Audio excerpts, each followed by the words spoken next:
himself and his role at Rec and Park. Welcome. Thanks, Go ahead, Melissa. Jonathan. Appreciate it. Thank you. You're Hi, welcome. everyone. So my name is Jonathan Lee, and I'm currently the acting recreation coordinator for San Francisco Recreation and Parks Therapeutic Recreation and Inclusion Services, as well as the camp manager for all of our specialized summer camps that we hold here. So if you have a child with a disability that's attending our summer camp, really looking forward to meeting your child as well as you. Thank you, Jonathan.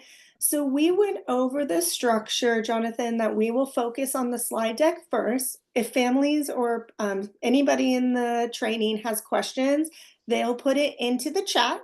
Perfect. And we're going to focus on trying to provide a nice chunk of time at the end for Q&A. So we're happy to monitor the chat for you, Jonathan, so you can just focus on the slide deck. Does that sound fair? That sounds great. Thank you, Melissa. Perfect. You're welcome. Without any further ado, a round of applause for SF Rec and Park. Thank you for being here.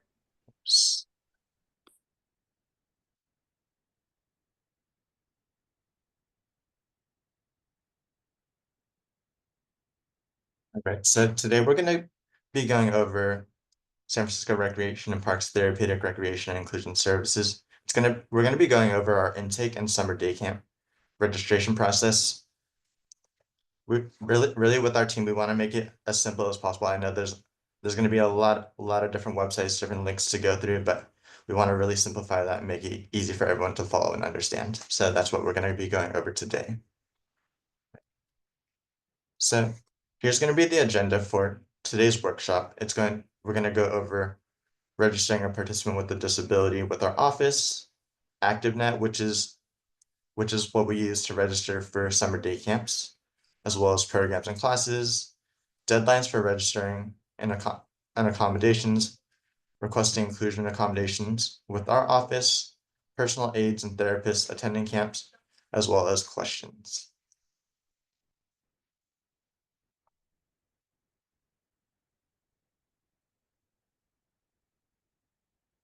All right, so this first slide is going to be our intake process. So this actual document is going to be available in 3 different languages. It's going to be available in English, Spanish, as well as Chinese. And basically this page is going to break down the steps of how to register with our office, as well as the process of registering a child or a person with a disability. So I'll quickly go over all the steps for this process, and then within the presentation, I'll go through each step individually. So the first step to registering with our office is going to be to contact us. So if you are a family member with a disability is interested in therapeutic recreation or inclusion services, it would be contacting our office through either a phone call or an email. And then after you reach out, we'll be able to kind of walk you through the steps of how to register with our office. After contacting our office, it's going to be completing a recreation assessment form. So this is going to be a form that we ask all families to complete, just so we can best support your child in our programs and our services. With the information, we're able to have our staff review it and then go over it, and then general staff going over that as well if your child does include inclusion or any general rec and park programs.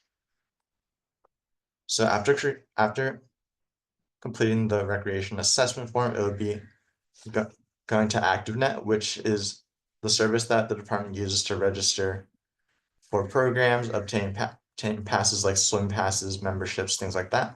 And then with our office, the Therapeutic Recreation and Inclusion Services Office uses it to authorize participants with disabilities to register for our specialized programs.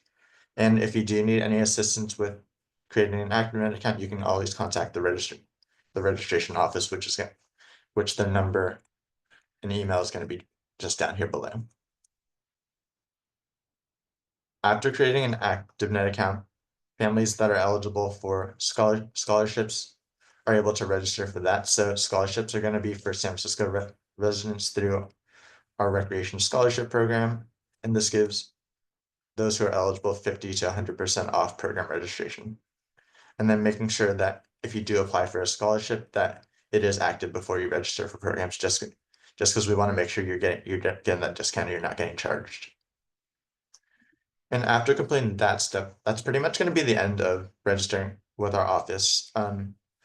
After that, you'll be able to register for specialized programs or any other recreation program or camp that the department offers. Um, what happens next is one of our certified therapeutic recreation specialists, or CTRS, will use the information that is found in the assessment and any shared documents like IEPs to develop what we call a fact sheet. So this basically takes all the information that we receive from the assessment and combines it and compacts it into a, a 1 to 3 page fact sheet, which allows for our support staff to learn how to best support your participants and meet their goals.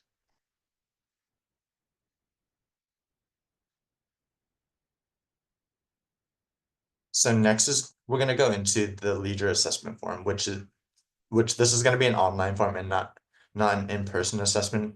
Prior to the pandemic, we did do in-person assessments where the child and their family would come in to our office and we would do an assessment. But as of right now, we're still working online and then slowly trying to transition back to in-person assessments. But to go over the assessment form, it's going to be 50 questions, and really all these questions is going to be asking about the child, the person with the disability, and asking questions about behaviors, interests, I think things and activities that they like to do uh, with your family, they do alone. And then all this information is going to help us to be able to best support the individual that we're serving. So in the assessment form, we ask that the guardian or parent completing the form answer the form to the best of their ability, providing as much detail as possible for any written questions. And then after the form is complete, reaching out to our office via email to let us know it's complete. And then all the information provided in this form allows for our office to prepare our staff in general, Rec and Park staff, to best support your child in our programs. So we can go ahead and we'll go ahead and look through the questions in the form.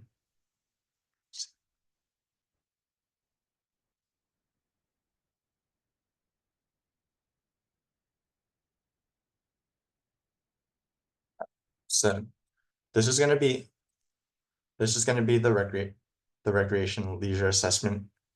And this is how I see it on my end. It'll look a little different on your end, but pretty much the same with similar questions. It'll just be formatted just a little bit differently. So it'll start with basic information such as their name, contact information, the school they attend, as well as their age. Jonathan? Yeah, I just want to make this really clear for people who just joined in. What you are sharing right now on screen is the first step in the enrollment process, correct? correct. Yes. After contacting our office, this will be the first step. Thank you very much. Appreciate that. And then after filling out some of the basic information, such as their birth date, whether they're right or left-handed, and then parent contact information, emergency contacts, it'll go into more specifics about the child's diagnosis, medical information, any medications that they might take. And then this is going to be more of the information that's really going to be really important for us, going over any behaviors, how you manage behaviors, or how the school manages behaviors, sensory processing, whether the child is sensitive to any of these senses, to light, noise, anything like that. And then any comments about sensory.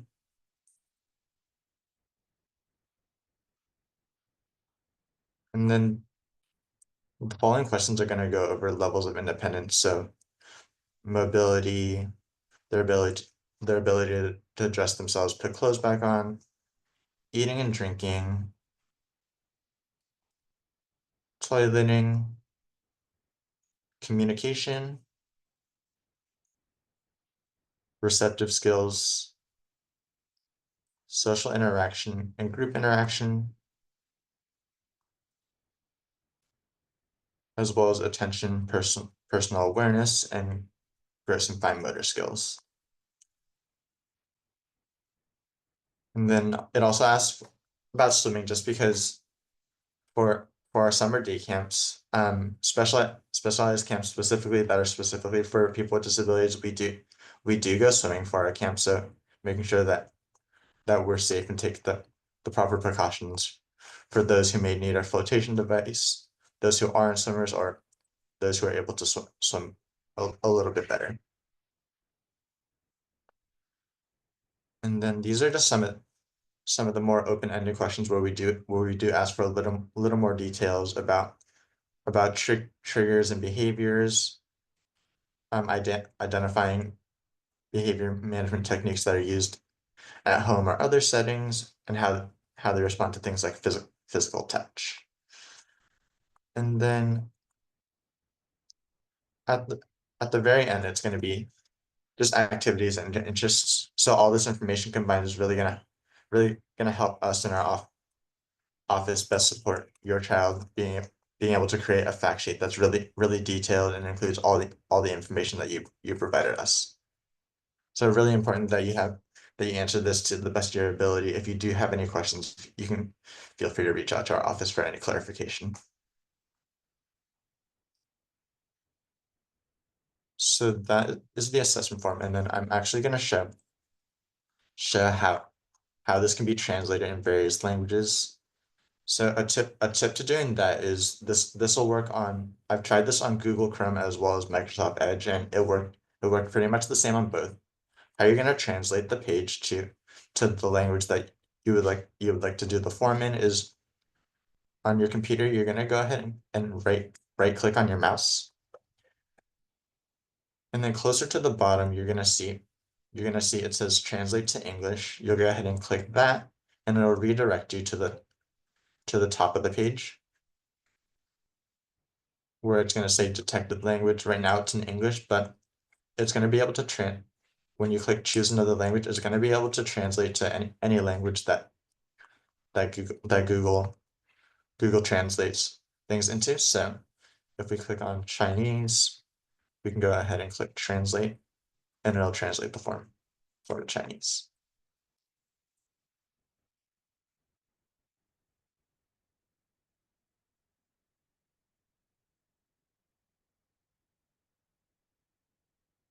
And that's going to be a really important tip for translating some of our other websites as well. And I'll go over that as well later on. But that's going to be going over the leisure assessment form.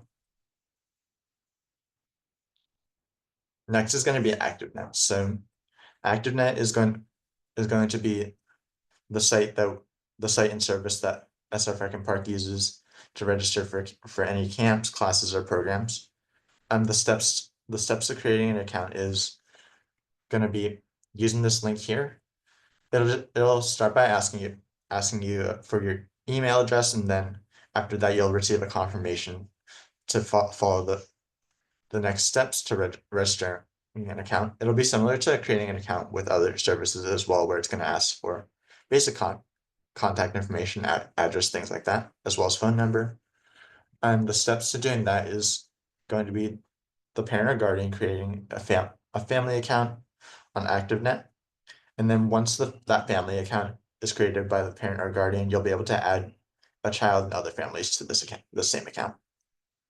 Just so everything's together.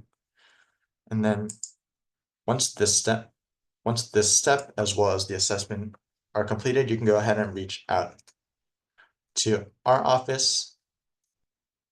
And after we receive your email, we'll be able to provide that TR approval or that authorization that I was talking about a little bit earlier, which is needed for specialized programs and camps for individuals with disabilities. Without this approval on your account, you won't have access to register for specialized camps and programs. Sorry, Jonathan, can I jump in for a second? Perfect. So families need to first reach out to Rec and Park. Second, fill out the assessment form that you presented. Right. Then when they get approval, then they go to what you have on display right now, ActiveNet. Net. So they'll create the account, they'll create the family account first, and then once the account is created, then we'll be able to add the approval to the account, because we're going to be adding the approval actually to the child or the individual with the disability. Perfect. Thank you Yeah, so of much. course. So that is going over ActiveNet, and then all these links will be added to the chat, so you'll be able to look over all of these at the end of the presentation if you're not following along already.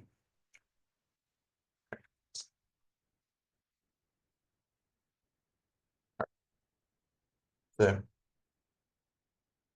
after an ActiveNet is created, and then you receive the authorization to register for specialized camps, you can look into our scholarships website. So San Francisco Recreation and Parks offers scholarships to San Francisco residents. Those who are eligible will receive 50 to 100% off program registration.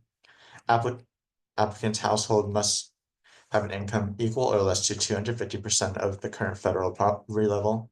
And I'll go over an infographic that will show these numbers. If you applied for a scholarship and are approved for a scholarship, please ensure that the scholarship is active before registering for programs, just because we want to make sure that you get the discount from the scholarship and you're not charged full price for the programs. And even though scholarships are for San Francisco residents, you do not need to be a San Francisco resident to register for Rec and Park programs, camps, or classes. So I'll go ahead and go over to the scholarship website. This is going to be the scholarship website where you're going to be able to apply for the scholarship using this link right here under how do I apply or renew. And actually on this website as well, there's a drop down here where you'll be able to translate using Google Translate into the various languages as well. So I'm gonna go ahead and click on the infographic that goes over the poverty level guidelines that I was talking about earlier. Highlighted is going to be where that 250% that was stated before for those who are going to be eligible for scholarships. And on the left side column, it's going to show you the household size that applies to that 250%. So whether it's a household size of 1, 2, 3, 4, 5, 6, 7, and so on, it's going to show that 250% based on your household size. So I'll leave this up on the screen just for a little bit longer, and then we'll go ahead and move on. But the scholarship website and then the infographic on the page will be shared as well.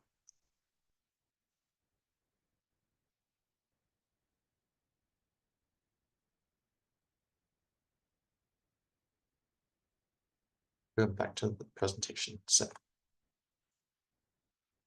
that's going to be going over scholarships. If you do have any questions about scholarships, you can go ahead and reach out to the scholarships email. All right. Now we're going to go into registering for programs and camps. We're going to go ahead and break it down between specialized camps as well as inclusion or general camps. So specialized camps and programs are the camps that are going to be run by our office. I'll be the camp manager, as well as the one creating the curriculum and field trips for our programs and camps. So with specialized camps, these are camps that are intended and designed for individuals with disabilities. Currently, our specialized programs serve participants ages 6 to 5 with various developmental disabilities, such as autism, developmental delay, Down syndrome, and various other developmental disabilities. In these camps, support is going to be built in, so you do not need an accommodation request. And these camps will include higher staff ratios. So we don't guarantee a 1-to-1 ratio, but we'll have pretty close to a 1-to-1 ratio. And at these camps, staff at specialized camps are trained, and many do have previous experience working with individuals with disabilities. often for our summer camps, we do have returning staff who do have experience working with people with disabilities from previous summers. And in these camps, the curriculum and all the activities that we do is catered for all individuals of all abilities to participate. Really, in these camps and programs, we're working towards personal independence and meeting the campers' goals that parents state in the assessment form that we went over a little earlier. And then, yeah, just to clarify again, a leisure assessment form, as well as that authorization on your ActiveNet account is going to be required to register for these programs and camps.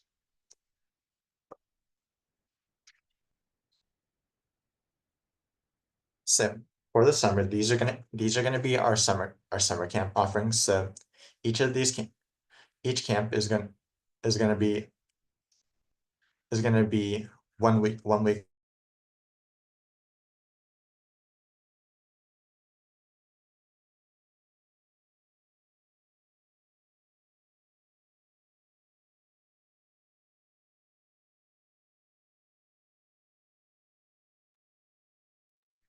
It looks like he might have been frozen, so I'm going to go ahead and jump in. We have at SF Rec and Park, they have different specialized summer camp programs broken up by age ranges. You'll see on the left, it's Everybody Plays, ages 6 to 12. And you'll see on the right, Teen City, which is ages 13 to 22. Personally, I wish I I could go to Teen City. It sounds like a wonderful program. So I'm just gonna say that out loud. I am going to pull up the slide deck on my end so we can continue forward with. Jonathan is ready now. Sorry, Melissa. Oh, perfect. No, that's great. Thank you. Hi, Jonathan. I was just helping you out and shouting out how I Perfect. wish I could go to Teen City summer camp. I'm so sorry. Oh, Yeah, the one just because of the rain, the Wi-Fi is just going in and out. So no, you're try great. to work Welcome with it, back. but yeah, let me Thank you. reshare my screen. Then Of course. Just so you know where it cut off, you had just were talking about the session length of time and then it froze. perfect. Thank you. Gotcha.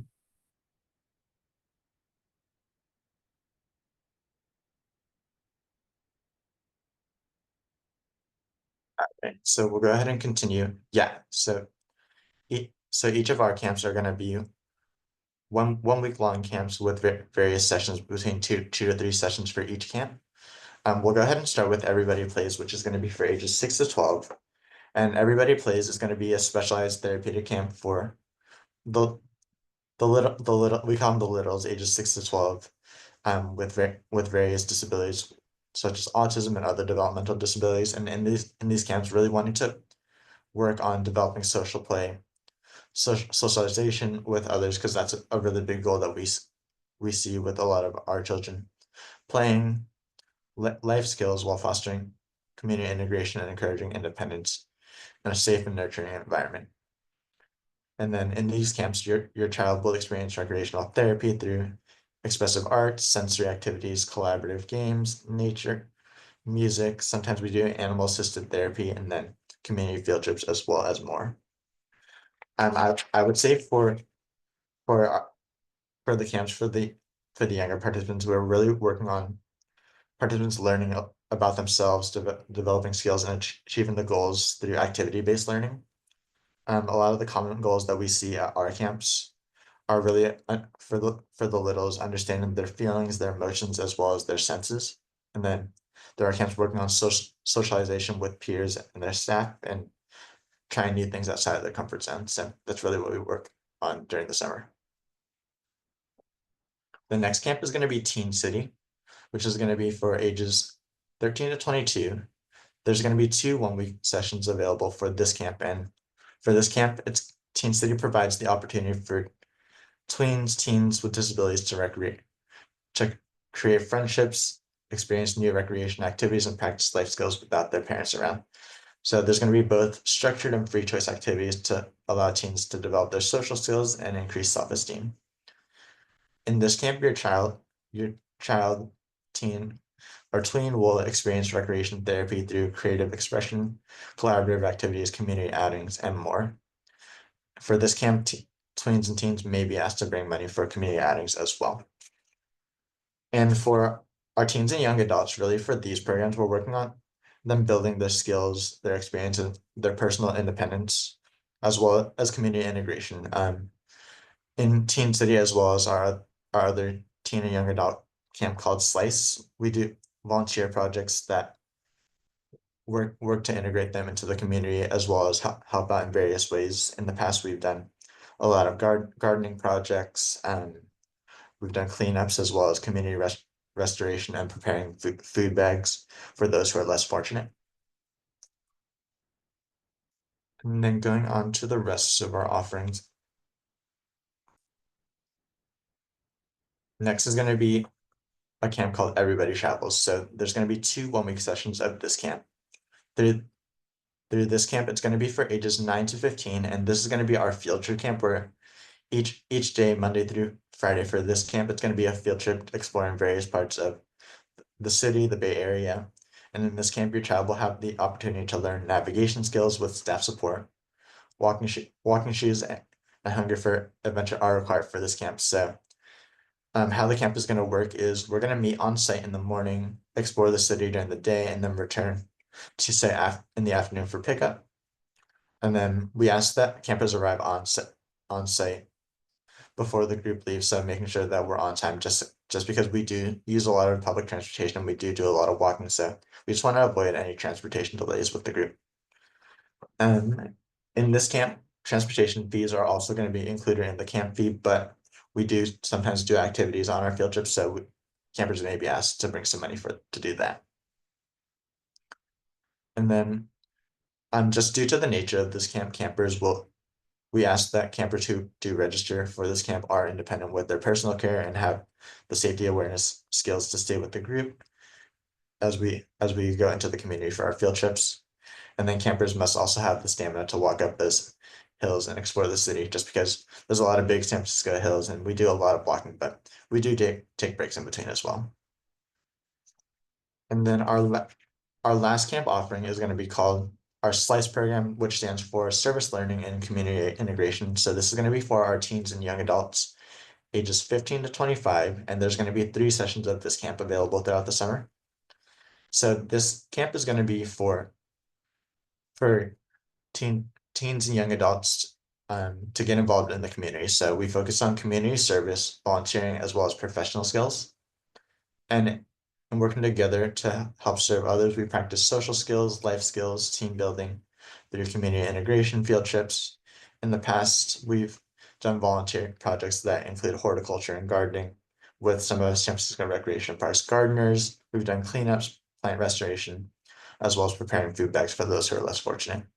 Some other activities that we do just in our teen programs are going to be towards promoting independence. So in the past, we've done an outing which is called our coffee shop experience, where we go out to a coffee shop and they're able to budget their money that they buy to buy a treat or a drink.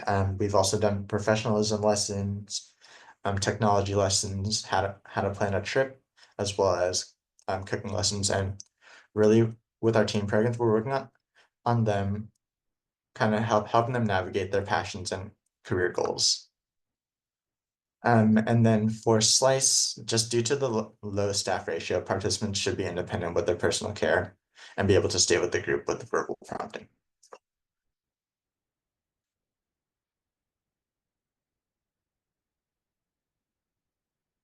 So next is going to be going over our general inclusion programs, our camps. I think just comparing this to school, this would be where participants with disabilities attend a general camp with peers without disability. I think in school terms, though, I would compare it to a child with a disability going into a general ed classroom. So just going over inclusion and how that works. So all of San Francisco Recreation Park's programs, classes, and camps are inclusive and open to individuals with disabilities. Though at these camps, the staff ratios are a little bit lower, so approximately one staff to every 6 to 12 campers. And in these camps, if a participant goes without an aid, they will need to be independent in toileting, following directions, and staying with the group. For general inclusion and camps, if any accommodations are needed, an accommodation request is going to be required after registering for the program, camp, or class. And we'll go over what the accommodations will look like. Just going over accommodations really quickly. If a one-on-one staff is requested with our office, we can't guarantee that we'll be able to provide staffing just because we're limited on staffing, but we will try to support as best as we can this summer.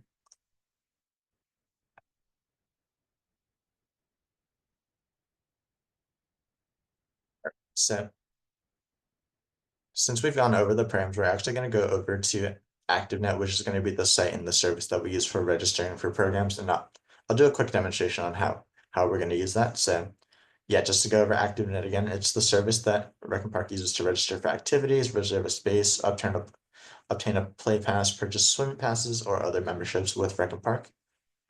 On the ActiveNet website, you'll be able to see the program catalogs for the summer programs, which are going to be available in mid-February, as well as we'll go over how to navigate finding specialized or adapted programs, as well as language translation. So I will go ahead and open up that link.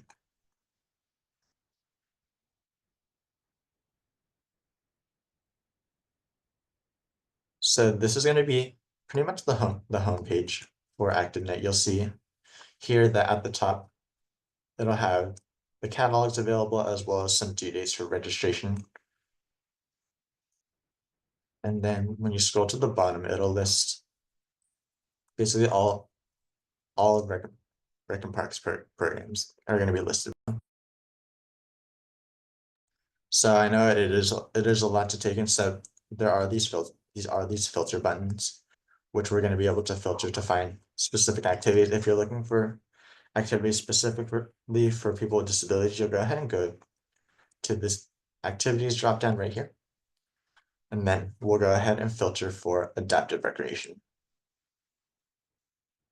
Once you apply that filter, it'll go ahead and filter for all the programs that are specifically for people with disabilities. So our current offerings for our winter season right now are going to be our power soccer program, wheelchair basketball, TR family days, which are our special events that we hold once a season for families to join us on an outing somewhere in San Francisco. So upcoming on our family day on March 1st, we're actually going to be going to the DeYoung Museum as a group to explore the museum and do some fun activities with the staff there. And then play day and teen time, we really call those kind of our introductions to summer camp. So play day would be an introduction to Everybody Plays, where participants 6 to 12 are able to visit us on site, kind of see the structure on how we run our programs and our camps. And they'll also be able to meet some of the participants that go to our summer camp, as well as some of the staff that'll be at summer camp as well. And then teen time is kind of our introduction to Teen City, where teens 13 to 22 are going to be able to do the same as Everybody Plays, coming on site, meeting our staff and other participants, and as well as participating in some of our activities. A lot of it is going to be cooperative games, group games, art activities, as well as just I think activities that really help with promoting independence and just teaching the lessons that we want to teach to meet participants' goals. Another program that we hold each season is going to be called TR Afternoon Social Clubs. So this is going to be for teens and young adults ages 14 to 25, similar to that slice age, to join us. This is going to be a 5-week program that we hold each season for teens to come and socialize. We do each season we start off with some group get to know you games. We do a cooking activity, and then we do some sort of lesson. In the past, we've done professionalism lessons, travel lessons on how to book a vacation, and then this season we're going to do a technology lesson. And then it's a really fun program that we do for 5 weeks, and at the end of every social club, we do like a dance party karaoke, so it's a really fun time. And then our last school year program is called Access to Health and Fitness. So this is going to be a fitness class that I teach for access age students ages 8. We open it up for ages 18 to 25. So this is going to be held at Mission Rec Center on Wednesdays from 11 to 12:30 each season. We hold about 8 to 10 classes of this each season. And if you haven't been to Mission Rec Center, it's really cool because they have an actual full gym with weightlifting equipment, exercise machines like treadmills, ellipticals, things like that. And we teach participants how to use those as well as um, teaching them warm-up exercises just to get the body warm, stretches, things like that. So that's going to be ActiveNet, and I'll actually go over how to navigate the catalog as well, and then translation. So translation for ActiveNet is going to be similar to the leisure assessment form, where we're going to use that same trick of right-clicking on our mouse, going down to the bottom where it says translate, and then it'll take you up here to detect the language, and you'll be able to choose another language, whichever language that you would like to navigate the page. And then just quickly going up into the catalog, we're going to go ahead and go into the spring catalog because that's going to be coming up next. So similar to what we looked at previously, we're going to be looking for adaptive recreation. So that's going to include our programs specifically for those with disabilities, but like previously stated, those with disabilities are open to register for any program that the department offers. So the catalog is going to be broken down by age as well, similar to our programs. First is going to be all ages, so you'll see some of our adaptive recreation programs here, which is going to be the Power Soccer program as well as TR Family Days. If we scroll a little further down,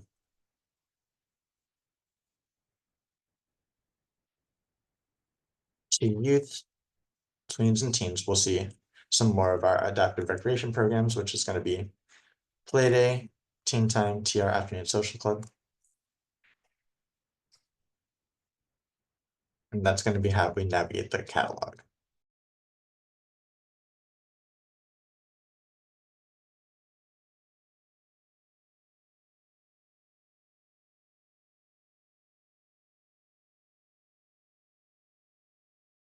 We'll go ahead and go back to the slides.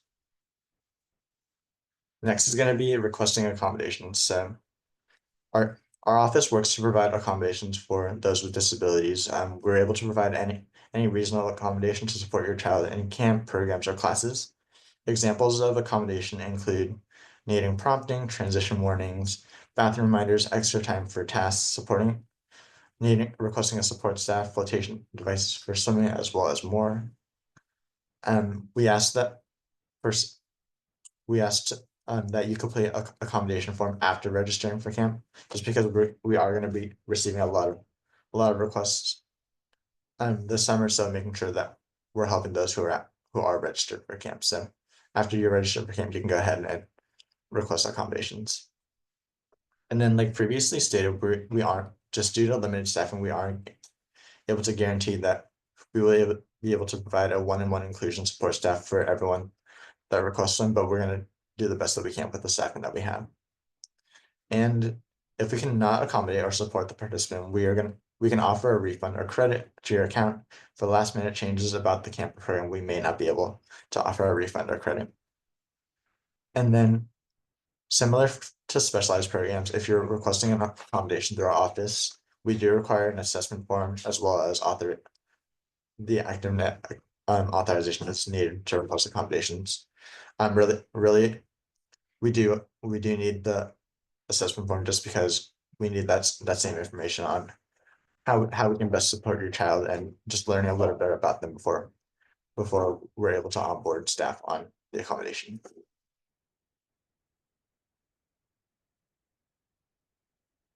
All right, next is going to be summer day camp deadlines.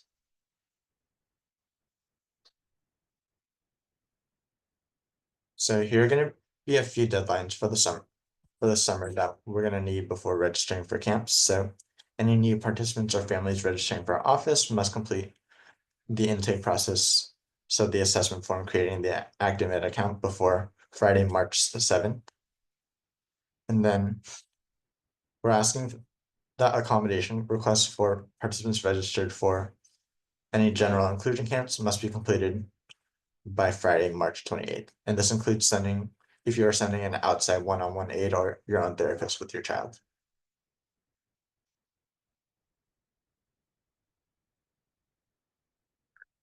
Next, we're going to go over sending your own one-on-one aid or therapist to camp with your child. So like previously stated, if you know you're sending an aid or therapist, we'll ask that you complete the accommodation request form by Friday, March 28th. And then after your child has been registered for camp, for these outside one-on-one aides and therapists, we do ask for background checks to be completed. If the aide or therapist is associated with an agency or organization, they can submit the background check that the agency completed to our office. But if the aide is not associated with a company or organization, they must complete a background check through SF Rec and Park prior to attending camp with the child. And if you are sending an aid that isn't associated with a company or organization, we ask that you contact our office and we'll help with that background check. And lastly, for one-on-one aides and therapists, we cannot guarantee that we'll be able to support your child's needs if the one-on-one aide is not able to provide support for the entire camp day. And then I forgot one step. I'm going to go ahead and go over the accommodations form really quickly. So this is going to be the accommodations request form that will be thrown out if you are requesting accommodations for any SF general camp. So if it's a specialized camp like everybody plays, Team City, everybody travels, or Slice, you won't need to complete this form unless you're sending an outside aid. But this is mainly going to be for any general programs that where your child may need support. So just going through the form really quickly, it'll be the child's first and last name, the parent or guardian's first or last name, contact information for you, and then it'll be the program or class that the participant is registered for. Also, if they're waitlisted for the program, they can add that here as well. Asking if it's the first time requesting accommodations, and then it'll go through the various accommodations that you'll be requesting, whether it's providing your own aid or some of the accommodation requests that we went over earlier, like bathroom assistance, flotation devices, or needing extra time. And then it'll ask you if you completed the assessment form before. If you did not complete the assessment form, we'll ask that you complete that before submitting this request. And then also if you're requesting accommodations for any events like sign language interpretation, anything like that, we did that through the same form as well.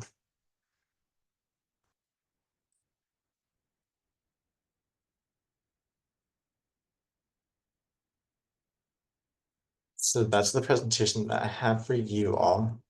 Yeah, and then I'll go ahead and open it up for questions. If anyone has any questions, we can go through the chat to answer any of those questions. And then, yeah, the important links will be shared as well. And here is our contact information. So this is going to be our office contact information with our email, phone number, and website. This is going to be my contact information with my email and phone number, and then the registration team's phone number. Thank you, So Jonathan. I'll go ahead.